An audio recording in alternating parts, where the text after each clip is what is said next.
پوچھا کہ اس کی وجہ کیا ہے؟ فرمایا اس لیے کہ محدثین کا تذکرہ سند میں آتا ہے حدثنا فلان عن فلان عن فلان، تو ان کا تذکرہ ہمیشہ رہے گا، یہ دین قیامت تک رہے گا، احادیث مبارکہ بھی رہیں گی، محدثین کا تذکرہ بھی ہوگا، علماء بھی ہوں گے، لأن اسمه مقترن باسم رسول اللہ صلی اللہ علیہ وسلم ولا يموت ابدا، ان کا نام حضور کے نام کے ساتھ ملا ہوا ہے، اس لیے ان کا نام ہمیشہ رہے گا، ان پر کبھی فنا اور موت نہیں ہوگی۔ اس لیے میں عرض کر رہا ہوں دین سے ملنے والی اصل عزت ہے، تو اس لیے انسان ایک ارادہ کر کے اٹھیں، اپنے ایک بیٹے کو انشاءاللہ قرآن کریم کا حافظ بنائیں، عالم بنائیں، یہ آپ کے لیے بہت بڑے اعزاز کی بات ہے۔ کبھی دل میں یہ بات نہ آئے کہ بچہ حافظ اور عالم ہوگا، کہاں سے کھائے گا؟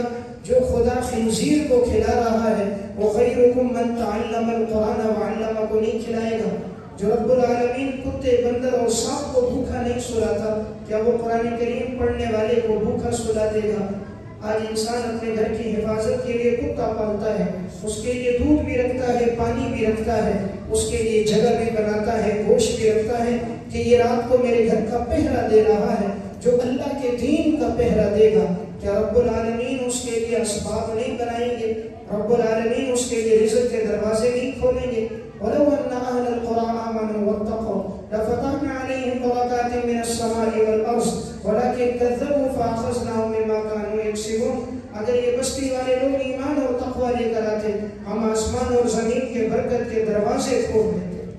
اللہ برکت کی کھڑکی کھول دے تب بھی کافی، فرمایا ہم برکت کے دروازے کھول دیں گے۔ یہ کب ہوگا؟ جب انسان کی زندگی میں تقوی ہوگا۔ تو میں عرض کر رہا تھا اس معاملے میں کبھی پریشان نہ ہو کہ بچہ حافظ اور عالم بنا، کہاں سے کھائے گا؟ رب العالمین اس کے لیے انتظام فرمائے گا۔ جو اللہ کے دین کی حفاظت کرتا ہے اللہ ان کی حفاظت فرماتا ہے۔ سنن ترمذی کی روایت ہے، رسول اللہ صلی اللہ علیہ وسلم سواری پر بیٹھے ہیں، عبداللہ ابن عباس آپ کے پیچھے ہیں، آپ نے 5 باتوں کی نصیحت فرمائی۔ فرمایا نمبر 1 احفظ اللہ یحفظک، اللہ کے دین کی حفاظت کرنا، اللہ تمہاری حفاظت کرے گا۔ نمبر 2 احفظ اللہ تجدہ تجاہک، اللہ کے دین کی حفاظت کرنا، اللہ کو ہمیشہ اپنے سامنے پاؤ گے۔ نمبر 3 اذا سألت فاسأل اللہ، جب مانگنا ہو تو صرف اللہ سے مانگنا۔ نمبر 4 اذا استعنت فاستعن باللہ، جب مدد طلب کرنی ہو تو صرف اللہ سے طلب کرنا۔ نمبر 5 واعلم ان الامة لو اجتمعت على ان ينفعوك بشيء لم ينفعوك بشيء الا ما قد كتب الله لك، ساری امت جمع ہو جائے تمہیں نفع پہنچائے، نہیں نفع پہنچا سکتی جب تک اللہ کا حکم ہے۔ واعلم ان الامة لو اجتمعت على ان يضروك بشيء لم يضروك بشيء الا ما قد كتب الله عليك، رفعت الاقلام وجفت الصحف، ساری امت جمع ہو جائے تمہیں نقصان پہنچائے، نہیں نقصان پہنچا سکتی جب تک رب العالمین کا حکم نہ ہو۔ کیوں انسان اس بارے میں پریشان ہے کہ یہ بچہ حافظ عالم بنا، کہاں سے کھائے گا؟ رب العالمین اس کی وجہ سے رزق کے دروازے کھول دے گا۔ سنن ترمذی کی روایت ہے، رسول اللہ صلی اللہ علیہ وسلم کے 2 صحابی، ایک اصحاب صفہ میں سے تھے اور ایک کاریگر صحابی تھے۔ ایک دن وہ کاریگر صحابی آ کر کہنے لگے، یا رسول اللہ میں کماتا ہوں، میں پیشہ اختیار کرتا ہوں، مقصد یہ تھا کہ دوسرا بھائی نہیں کماتا۔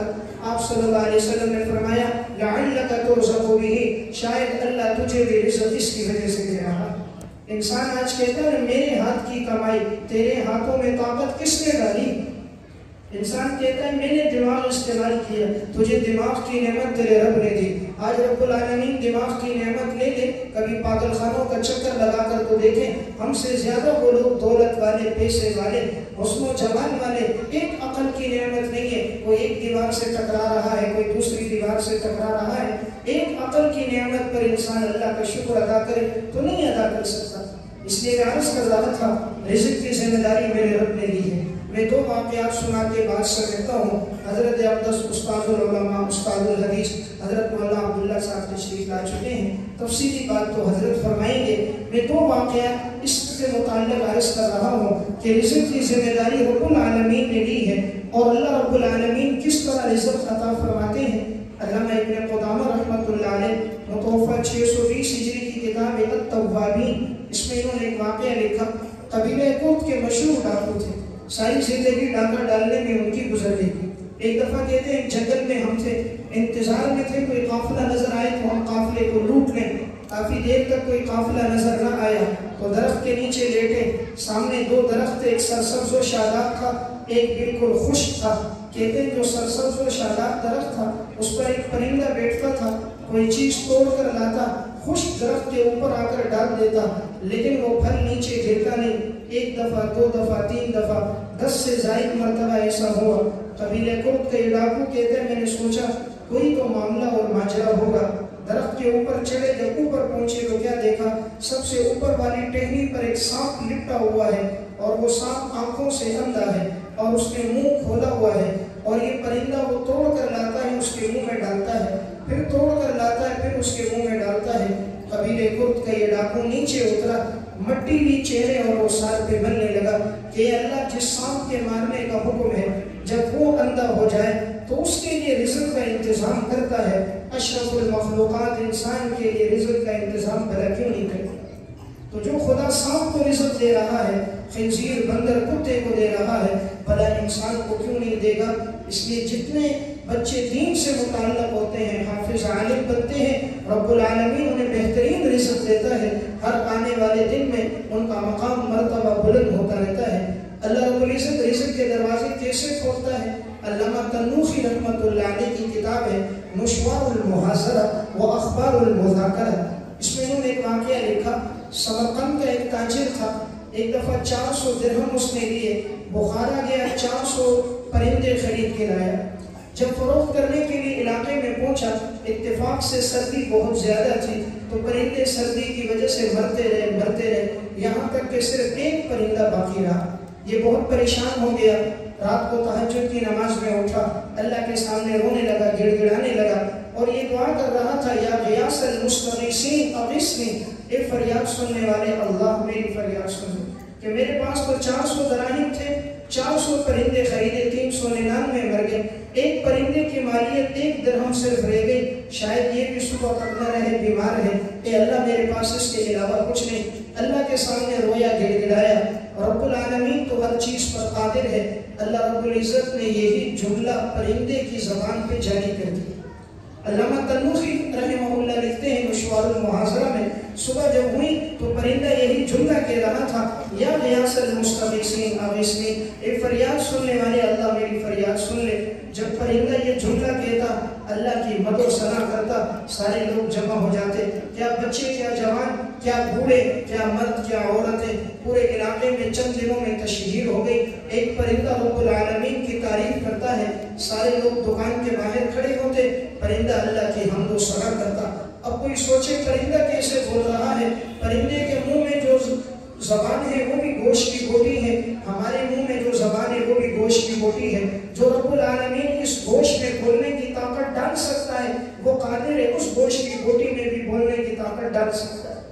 بادشاہ کو پتہ چل گیا پرندہ اللہ کی حمد و ثنا کر رہا ہے، اس نے وزراء کو بھیجا کہ جا کر پرندہ خریدو، جتنی قیمت مانگتا ہے اس سے لے لو۔ اس کے پاس آئے کہ ہم بھی پرندہ خریدنا چاہتے ہیں، کتنے میں بیچو گے؟ کہا 4000 درہم میں بیچوں گا، 4000 درہم میں بیچوں گا۔ بادشاہ نے کہا دے دو، 4000 درہم دے کر ایک پرندہ اس سے لے لیا۔ بتانا میں یہ چاہ رہا ہوں، رب العالمین جب رزق دیتا ہے تو کس طرح دیتا ہے کہ ایک پرندے کی قیمت 1 درہم بنتی ہے۔ اللہ نے جب رزق دینا چاہا تو 1 درہم کے بدلے 4000 دراہم لوٹا دیا۔ اس شخص نے تو 400 درہم میں 400 پرندے خریدے، اللہ نے 10 گنا زیادہ 400 کی جگہ 4000 دراہم رب العالمین نے لوٹا دیے، وہ بھی ایک بیمار پرندہ تھا۔ تو قرآن اسی لیے کہتا ہے جو انسان اللہ پہ توکل اور بھروسہ کرتا ہے رب العالمین اس کے لیے رزق کا انتظام کر دیتا ہے۔ اس لیے ہمیں رزق کے معاملے میں پریشان نہیں ہونا چاہیے، اپنی اولاد کو دین کے ساتھ وابستہ رکھیں، اللہ ان کی وجہ سے رزق کے دروازے کھول دے گا۔ آپ دنیا میں نہیں ہوں گے، وہ تلاوت کریں گے، پڑھیں گے، آپ کے لیے ایصال ثواب کا سلسلہ چلتا رہے گا۔ اللہ ہم سب کو عمل کی توفیق عطا فرمائے۔